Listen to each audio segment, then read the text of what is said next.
You can see it through the trees from the West Baden Springs Hotel veranda. Down at the far end of the garden, the old Bowling and Billiards Pavilion. It was quite the place in its day. Not so much now. We hadn't touched the building because of our periodic high water issues. Ongoing steps are underway to control that unruly water. Once that's done, work on the building itself will begin. First, restoring its original footprint. It'll look like it did when it didn't have a big piece of it missing right there. You see where the outline was. You used to have a wing on both sides. We're going to put that wing back. And then inside that building, we're going to have a really nice wedding chapel.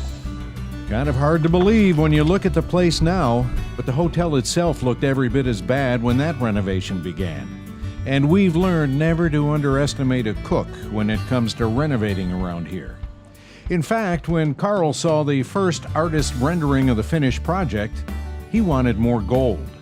Nice, but not particularly spectacular room. And I said, I think this needs to be dripping. That was the phrase I used. And Gunnar Grunke said, what do you mean dripping? I said, think French lick lobby. Said, okay. So that's the rendering that we have, and that's what's going to happen there. So we will go from this to this.